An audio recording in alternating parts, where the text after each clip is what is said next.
Ever heard of a fairy tale villain come to life?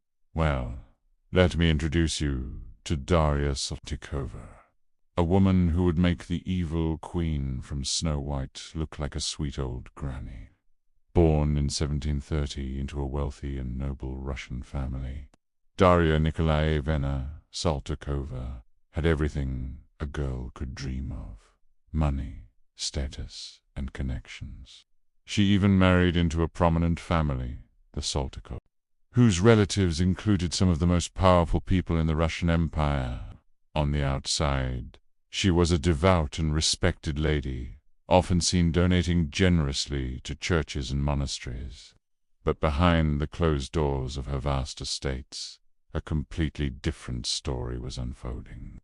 After her husband died when she was just 26, Darya inherited a massive fortune and complete control over hundreds of serfs. This is where her story takes a dark, horrifying turn. It started small, with complaints about her temper.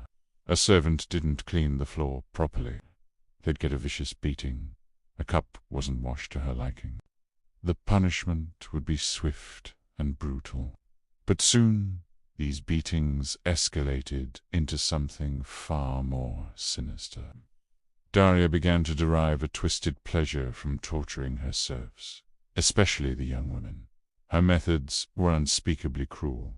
She would use hot irons, pour boiling water on her victims, or force them to stand naked outside in the freezing Russian winter for hours. The slightest mistake could set her off. Maybe a dress wasn't sewn perfectly, or a meal wasn't prepared just right. For these minor slip-ups, people paid with their lives. Over the years, dozens of her serfs disappeared. The official records would say they died of illness or ran away, but everyone on the estate knew the truth. They were victims of their mistress's rage. The serfs were terrified, trapped with no one to turn to.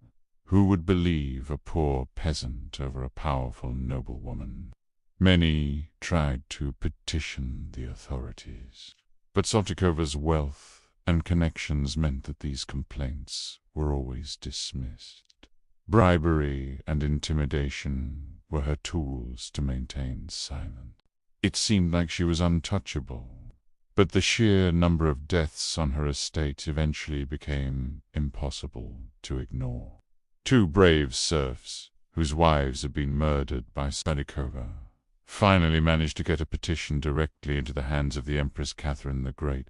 Catherine the Great, who wanted to project an image of an enlightened and just ruler, saw this as an opportunity.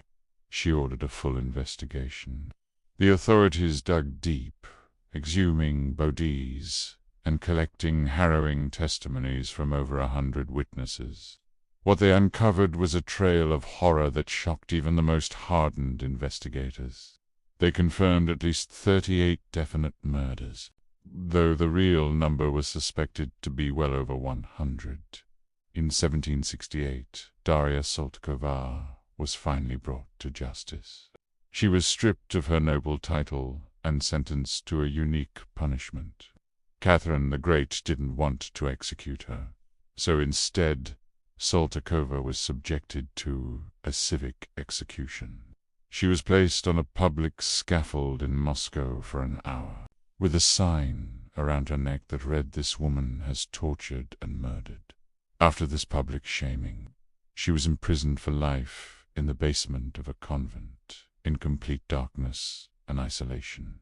She spent 33 years there, eventually losing her sanity, and died in 1801.